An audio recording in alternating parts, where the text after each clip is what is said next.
What's going on, everybody? Welcome to Real Deal Sports. Usual guys are here. Myself, Brother John, Brother Walt. Gentlemen, it's championship Sunday and Monday.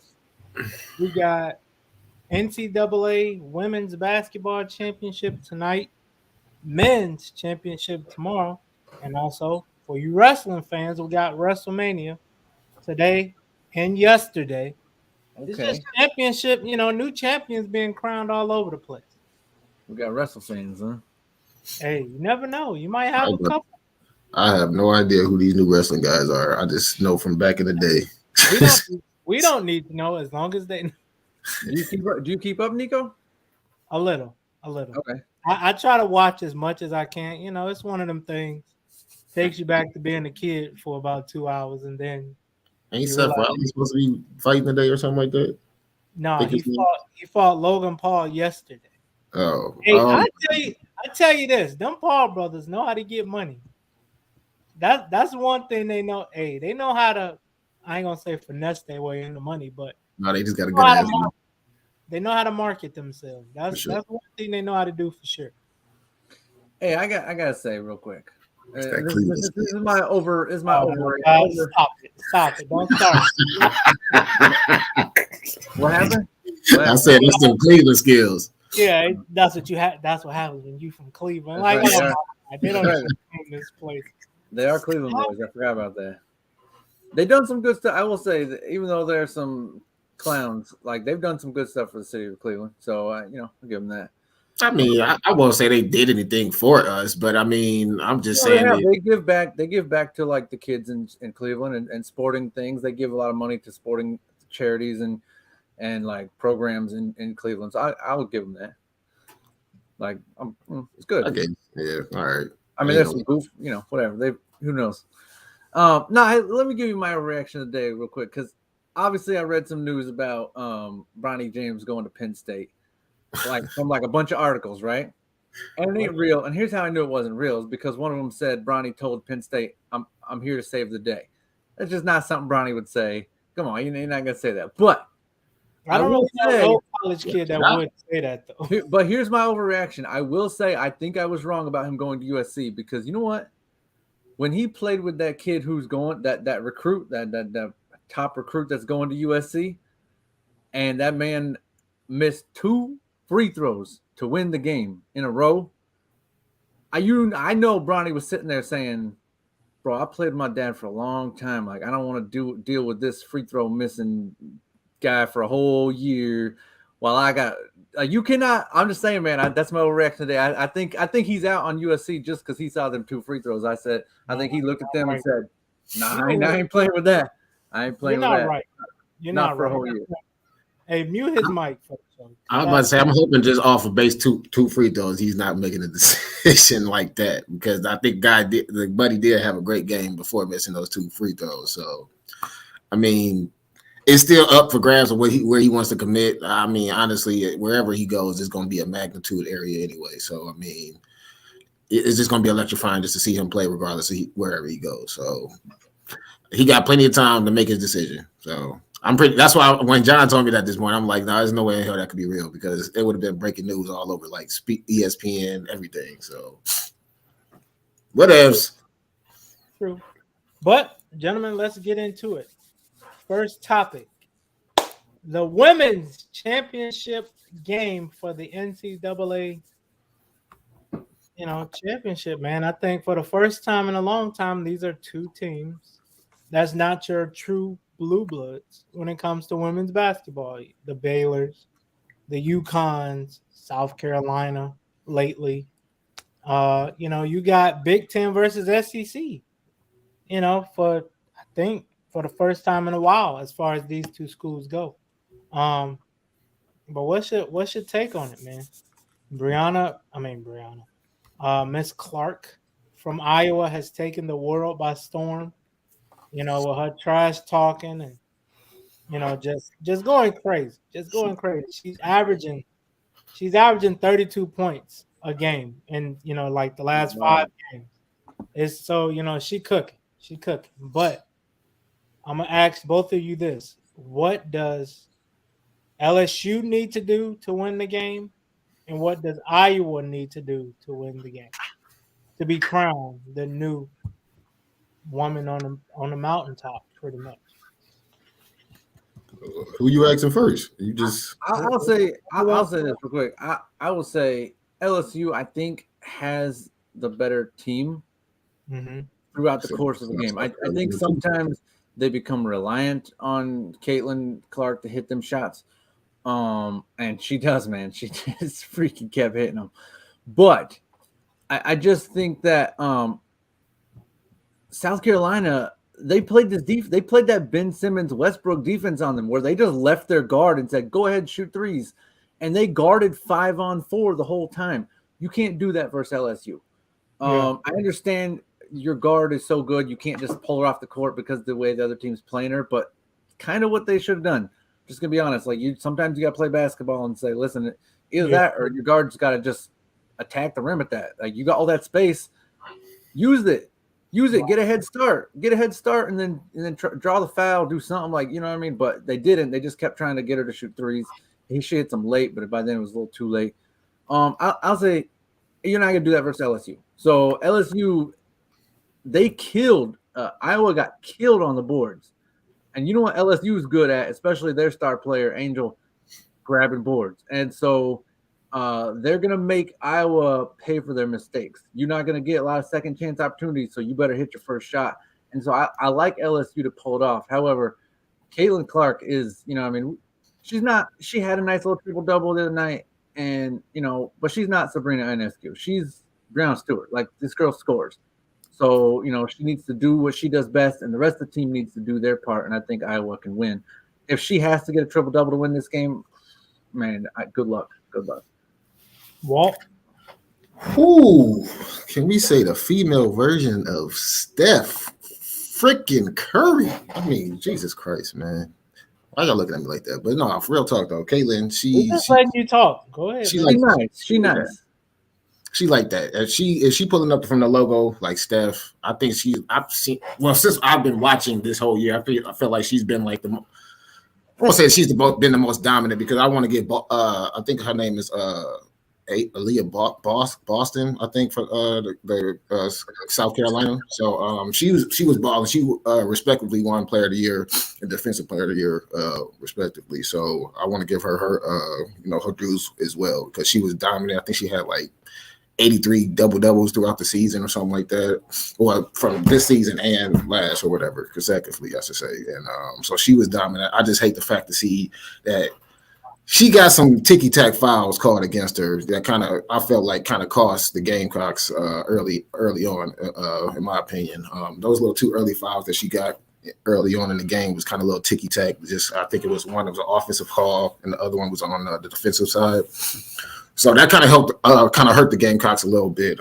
But just going back to Clark, man, just like Nico said, she's been averaging like 35 these last 5 games. I think the last 3 games she's been averaging like 40. So, I mean, just for her to be scoring 40 points in the NCAA game, man, and almost averaging like a triple-double, man, that's just wild to see. So, yeah, man, it's just I feel like I'm having more excitement watching women's college basketball than I am men's. I hate to say it, but it's been great basketball. I'm curious to see how LSU is going to play as well because they played big as well, just like South Carolina, which I feel like Iowa did a great job with. I won't say a great job with boxing out because they, like he did say, they got killed on the offensive rebounds. But I like their play style how they were playing against their bigs. Because it just seemed like they were just pretty much just trying to focus on just the boxing out portion and just pretty much just trying to take out their bigs. So shout out to the Iowa coach for that as well. And I do also like how the Iowa coach did with Clark when because I already knew she was gonna probably play the whole game. So when they would have game timeouts, like TV timeouts, she would take her out and then take her out like towards the end of the quarter. And then I just like I said, I just like how she was just rotating her Clark in and out the lineup just for she can make sure that she get her rest. So I give kudos to that as well. But I want to agree with John with the coaching on South Carolina. I do feel like they should have took out the young lady who was struggling from the three when Clark was just kind of like waving her off and stuff like that, because that also hurt the Carolina, because they were pretty much double teaming every big that they had in the post. So like I said, just going back, I feel like Iowa, that was their biggest test, was the Gamecocks. So I feel like if they were able to beat the Gamecocks, I definitely feel like they could beat LSU. So, I mean, I feel like just where their confidence level is right now, man, just how they're playing that together, the chemistry, man, I feel like Iowa can pull this one out today. Okay. Little baby Steph. I think for both teams, though, you got to get everybody got to have an equal amount of points. I think for LSU to win, just let Caitlin Clark do what she been doing. Let her do her, because she can't score 100. So if you can let her do her and get 10, 12 assists though. No, I get that, but if you can kind of let her do her but neutralize everybody else, that could play into your hand. I think the matchup to watch for, though, is the center for Iowa. What's her name? Shenanzo? It's kind of hard to pronounce for me too. Yeah, so I know what you're talking about though. So I think the matchups between the 2 6'3" centers for LSU and for Iowa is going to be the thing, because second chance points, getting a rebound, getting a second chance to get shots up, or boxing out and eliminating teams to 1 point. I mean, 1 possession. So it's going to be interesting. When you're watching the game, don't you get a vibe that Caitlin Clark's reflexes were just quicker than they would come to trap her, and she wouldn't wait for the trap. Like, that ball would be out of her hands so freaking fast. Like, she was reading them traps so fast. And that's something I don't understand about basketball. And that ball came out of her hand so fast, and next thing you know, just easy layups to the basket, And I was just about to point out to that, just going back to what he was just talking about with the center. They pick and roll between Caitlin and their center, man. That last game was just crazy, because, like you said, when they would trap her, she just that bounce pass, that nasty ass bounce pass she did to old girl when that double team came. Oh my god, man! It just beautiful basketball, man. Just I compared her to Brown Stewart because, in a little bit, not completely, but like just because she's more scoring than triple doubles. But who she reminds me of is LaMelo Ball. I mean, did you see all the assists she made before she even crossed the half court line? Like, she's getting rid of that ball. She's constantly pushing the break. I mean, she, that step back kind of a little reminds me of LaMelo. The range, she kind of reminds me a lot of LaMelo Ball. Like, I'm not gonna lie, I saw a lot of LaMelo in her game, just all around. But they said like 40% of her assists come from behind half court. Like, she's pushing that thing, man. She's pushing that ball 7 seconds or less all the time. And it's gonna be interesting to see, who's gonna come through for, as far as points between Morris and Clark. 45 for LSU, because let's be honest, she 5'6", but she be out there getting buckets. She out there getting buckets. So it's gonna be a good game. It's gonna be a good game. I'm excited to see who comes out on top, because I think it'll be a high scoring game. LSU hasn't really had to score like that in this tournament, but I think today, if you can't stop Iowa, you're gonna have to score. It's gonna have to be one of them high 80s, low 90 kind of games. Because to Walt's point, I think Clark will get everybody involved. She'll pick her spots, and it's gonna be interesting. It's gonna be a good game. She gonna, like you said, that's gonna be the key to winning today. Is she gonna have to get the others involved, because we all know that she's gonna be able to score with no problem. So If long as the others keep doing what they've been doing to get to this point, I feel like Iowa can pull this out, man. Like I said, the Gamecocks, I feel like were their biggest testament up until this point. This is no disrespect to LSU, no disrespect to LSU, but I mean, you beating a team that's 36-0. Well, you got to think LSU only lost twice this year, though. I mean, that's fair, but the Gamecocks ain't lost in almost I would 2 say, years. LSU is probably the second best to Iowa at that point. I got LSU, but I will say this: LSU cannot play her game because when you women's basketball is still in that Wilt Chamberlain, Bill Russell era, where bigs still dominate the women's basketball, but you're getting guards now who push the floor, and you can't keep bigs on the floor when they're running up and down. Then you have to go smaller, and then that's when she's really going to kill you because And so what they have to do is don't let her control the pace of the game. If she scores, don't react to it. Slow it down. Make her, bang them down low. Wear them out. Like take 20 seconds off the shot clock every time. Like don't let her run the floor. Don't let her run your bigs up and down the floor. And I think LSU is just deeper. But if they let her control the game, then yeah, they're in big trouble. Yeah. I agree.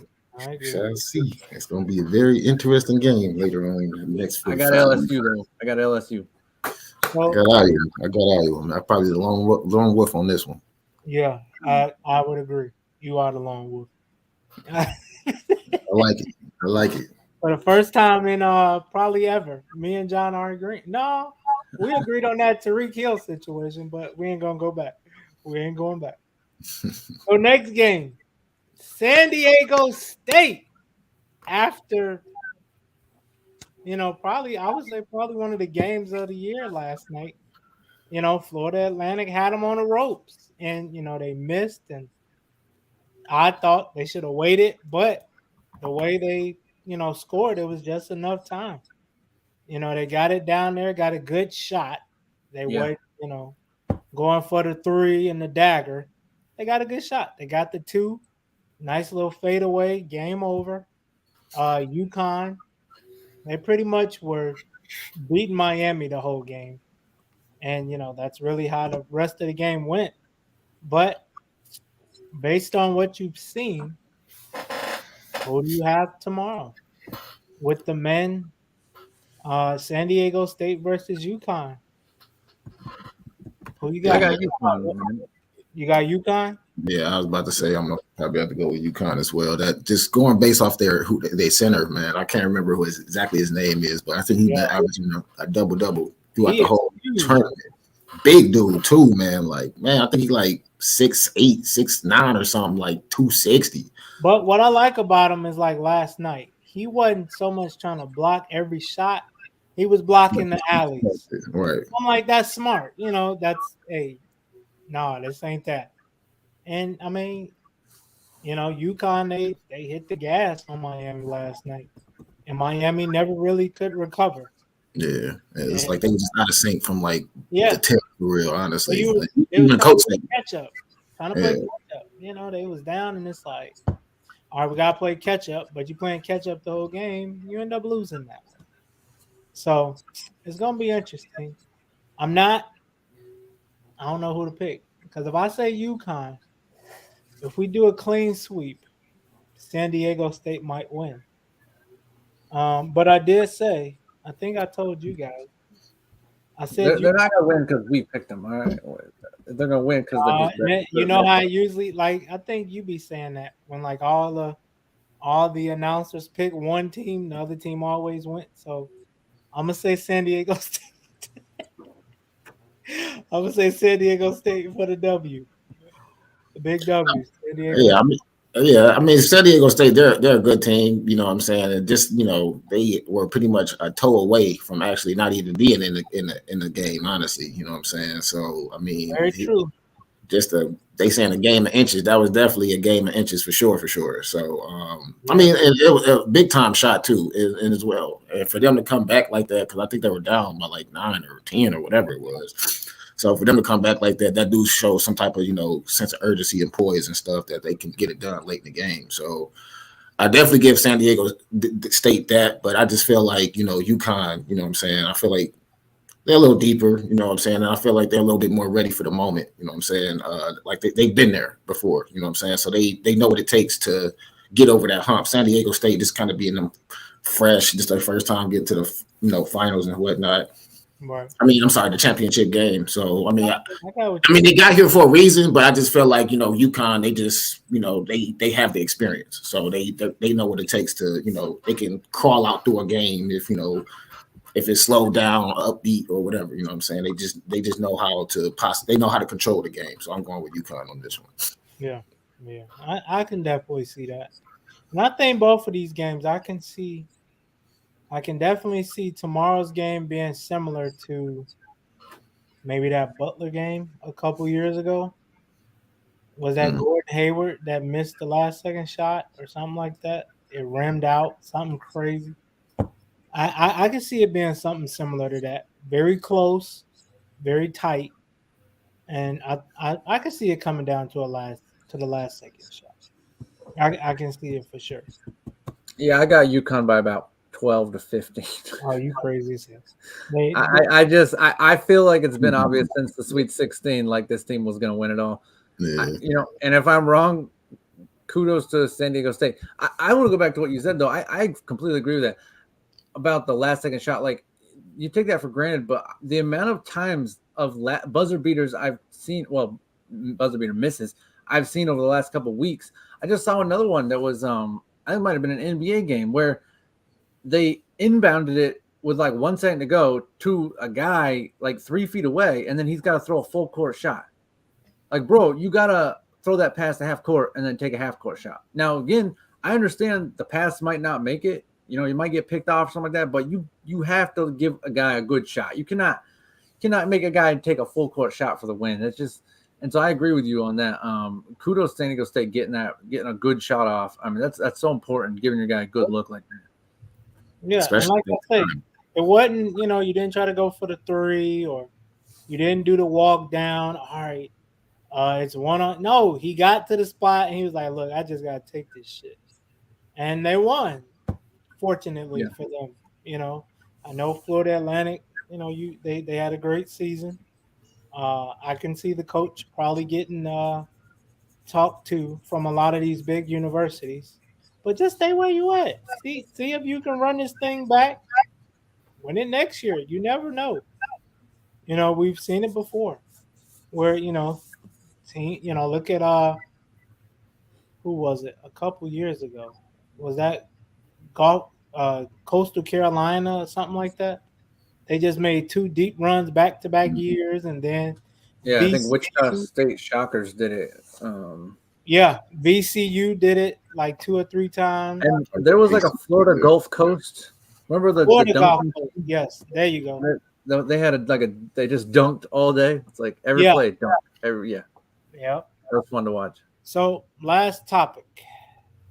The nominees for the NBA Hall of Famers are Dwayne Wade, Illinois' finest, Dirk Nowitzki, Pau Gasol, Becky Hammond, Tony Parker, and Coach Greg Popovich. I got a question. Who do you guys feel in the next few years will probably be in the Hall of Fame before we talk about the list? Like a current player or somebody that's retired that deserves to be in the Hall of Fame. I mean, shit, you just got to think about all the old guys right now, I guess, like the Chris Pauls and the LeBrons. And do they have to wait 3 to 4 years like they do in the NFL? I think it's like 2 to 3. I think it's like 2 to 4 or something like that. Okay. So I mean, I guess you just got to kind of think of the older crowd. I guess LeBron's, of course. I mean, I feel like he's going to go down in the Hall of Fame for sure. He probably would be a first ballot. I mean, Chris Paul possibly. I mean, just depending on how they judge his career, maybe, or I should say, if maybe he can get a championship this year with Phoenix. Maybe, I don't know. I think Dwight should definitely be one. I can see Dwight. I mean, doing back in his younger days, winning all the defensive championships, and or even helping the Lakers win. You got one ring here with 2020. I mean, in the bubble. I say everybody want to call it. Yeah, Trying to think who else.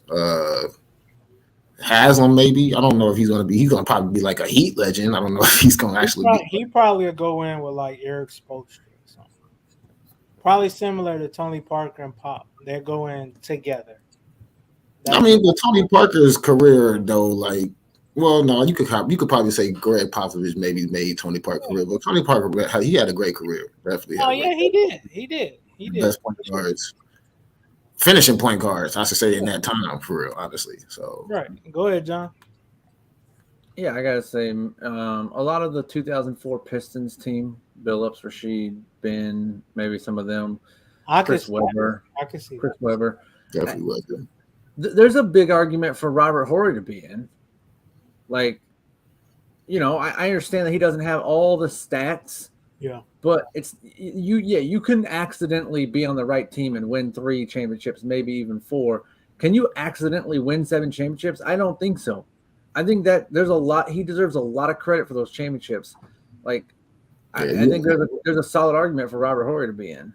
You earned that name, Big Shot Bob, for a reason. You feel me? So I definitely feel like his name should. But I think he is almost. I ain't gonna say he's exactly like one, but it's almost like. This might sound bad, but he's similar to like a kicker. Like, yeah, you didn't do much, but you did kick us to a Super Bowl. In his case, you did shoot us in key moments. You shot us to a championship or to the next round, or things like that. Yeah, and not just once, 7 times. Like that's the thing. Yeah, 7 times that's crazy. There's a few others. You start to get further down. Sean Kemp, maybe, whatever. But I'm not gonna lie. I'm glad Becky Hammond's made it. I was pretty sure she was gonna make it eventually. I look at her on the rest of this list, and I'm just gonna be honest. Like I don't know. She deserved to be in, but like I wonder if this one championship put her in. But because I mean that's the thing was other than Dirk, a lot of these guys you recognize they all have more than one championship. But I get it. It's for college, pro, and coaching, so I do get that. She definitely has the resume to make it in. I was surprised she made it in this early though, but good for her, man. Yeah. What about you, Walt, on the list? Are there any surprises? I won't say if there's any surprises, or what does the list tell you, so to say?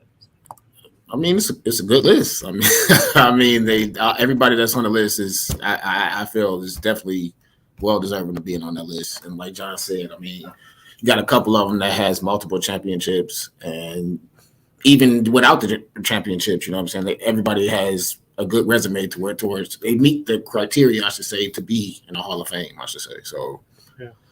I mean, Paul Gasol, there's Pop. Tony Parker, I mean, them guys, D Wade, I mean, those are in our time from the 2003 until what, maybe 2016, 18 or something, maybe. Pretty much. They were pretty much dominant, you know what I'm saying? So it's definitely well deserved, and like I said, I have no problem with the list at all. So, and I think this list shows longevity. Really all of them, Dwayne Wade, Dirk, Powell, Tony, they was all, they didn't have that one and done kind of year. They all were consistently the best or close to the best at their positions. Dwayne Wade, people say he's probably the 3rd best 2-guard in NBA history. How many people can argue with that? Behind Mike and Kobe. Mm-hmm. Dirk, one of the best shooting big men. Powell, same thing. Tony Parker, one of the best point guards when he was with the Spurs. Becky Hammond, one of the best coaches. She was really the beginning of female coaches being in the NBA. People weren't really talking about it until Pop did it. And Pop, he's always been he's always been an outside the box guy. just how he's done things, with the foreign players and Becky Hammond and Tony Parker being from France, and have him come over here and be one of the best point guards in the NBA and win 5 championships? Come on. So that's what this list really shows me. It's a great list. I'm just kind of torn. Like, I do think that people should make it in for their coaching careers. However, like, I don't think are they coaching career? No. I if you win enough championships as a coach, you should make it in. Steve Kerr, he'll eventually make it as a coach, right? I think those kind of people should be just first ballot. All right. But I think players deserve to be in before coaches, because Steve Kerr without Steph and Clay was dead last in the NBA. Like, they were last in the West. I mean, people forget, like, they won like 17, 16 games. Like, so he coached that year. Like, he still coached less than 20 win team. So it's like, I do understand that, yes, he's a good coach, but if you give a coach the wrong pieces, he can't do anything. And we see it all the time. So I think that players deserve a little more credit than coaches. But yeah, it's good to see coaches make it in. Like, so I think the bar should be set higher for coaches like Popovich, Kerr. So you have to win 3, 4, 5 maybe to make it in. I don't know. You should be able to make it in on one championship as a coach, but that's just my opinion. Yeah, I mean, hey, would you be able to make it in on one championship as a player? Yeah, if you have scoring titles like Dirk, you got scoring titles, you have MVPs. Yes, there's a lot more. But like, if you're a coach and you got one championship and one coach of the year, no, I don't think you should make it in. So you don't look at your roster and be like, oh, who'd you have that year? Okay, yeah, that's think Doc deserves to be a Hall of Famer. Who? Doc Rivers. I'm gonna have to see more of his, because he could make it in as a player too. You know what I mean? He has some playing accolade. I don't have to go look at all his stuff, but I don't know. I can't say off the top of my head that he's a Hall of Famer. And I'm not saying like the bar should be set incredibly high for coaches. I just think that it should be higher for them than for players, because, like I said, I just you weren't doing these things without them players. That's all I'm saying. And so, well, Tyronn Lue ain't getting in. Sorry, Cleveland. Right, like, I mean, Popovich, like, you talk about Becky Hammonds, he brought her on after, they lost. They had a lot of losing seasons there, so it's not like Pop and Becky were winning games when they were together. Right. But he's still losing. She goes on and gets a really good team, the best roster in the WNBA, and wins the championship. Yes, she's a good coach. No one's taking that away from her. Is she Hall of Fame? I don't know. Is Steve Kerr Hall of Fame? I think now that he has 4, yeah, you got to put him in. But 1, 2, I don't know if I'm putting coaches in at 1 championship, 2 championships. My personal opinion. I don't know. I think it would go into their favor though, especially if they only got the 1, especially because it would take more, especially if they got to have a bad team. Like, I would think if a coach can take a bad team and turn it into a good team, I won't say that's a reason to put him in the Hall of Fame, but I mean, I feel like that's some type of accolade towards. I mean, somebody couldn't do that before, but I did it. You know what I'm saying? Right. But I don't know what I'm talking about. We can't wait to see going forward who's going to be on the Hall of Fame list for the NFL and NBA, because it's a lot of players we grew up watching. Dwayne Wade came into the league in 2003. Just seeing these guys is getting older, and then like they retiring out the league now. It just seems like it's making this look like I'm getting old now. Like, it's just, you are. It's crazy, man. I mean, yeah, the guys we grew up with, their kids are playing now. You know what I mean? Pretty much, yeah, exactly. Like, bro, that's sheesh. I'm getting old, man. We getting old, bro. No, not we. You. We're getting old, bro. Me and Don are still very useful. I'm enjoying both of y'all motherfuckers around the same age as I am. What are you talking about? Hey, you know how I know I'm old? The other day I smelled this cologne and I was like, that's not bad. What do you think about this? And Allie goes, that's like some old man musk. I'm like, oh no. The second you start liking that smell, I know I'm old when I get up the hill. You have gone over the top of the hill. You are on the backside of your life. You old because you had the ice last Sunday? Yeah, actually, I didn't. I'm old when I gotta just get out the bed when I make that. Woo, boy getting old, man. I'll be your back. What sound did you make? Look, bro, I'll be making them old people sounds when I get out of bed sometimes. No, do it again. What sound?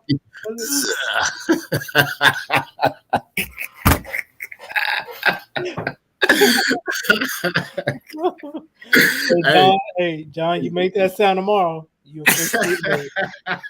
I'm always like, whenever you go to the hospital or something, like, you tear something or you tear your shoulder, go into the hospital, you sit there, you see all the elderly people sitting around, and they're just like, it's like, bro, I gotta sit there and think like, bro, I hope I'm not that person someday. Like, I'm just sitting there making noises, unbeware to everyone else, just unaware of everybody else in the room, like knowing I'm making these noises. I'm like, if I start making them noises, y'all gotta just tell me. Like, you might be there soon with all your damn injuries, bro. For real. They just older people just be grunting all kinds of stuff. I'm like, that boy, the tour of amateur basketball. Man, listen, look, if y'all don't know, boy, John goes hard in everything he do, bro. When it comes pick up basketball, everything. So that boy, the tour of amateur.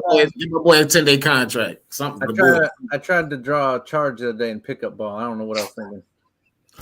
We're not gonna talk about that. We're not gonna talk about that one because but I mean, hey, it's cool. Take us out. I don't want to talk about bringing Marshawn. Someone invited Marshawn Lynch to the court, and I was like, okay. He thought he was on the goal line versus the Patriots. Take us out. Nope. Take us out. We had before I take us out, let's just say the guys on Real Deal. It's been a minute since we all got on the court. Got on the court. So what? Why you look at me like that? Don't look at me like that. We barely lost to the best team they put on the court. I pretty much, yeah. Bro, but I'm talking about that first. Anyways, whatever. But anyways, we appreciate y'all watching us here on Real Deal Sports. Just your boy Big Wad, my boy Nico Suave to the mofo. John, the hardest working man in showbiz. Make sure y'all keep liking. Just like, share, subscribe, comment, man. So thank y'all for joining the show today. Enjoy y'all Sunday. Throw them Tyreeks up.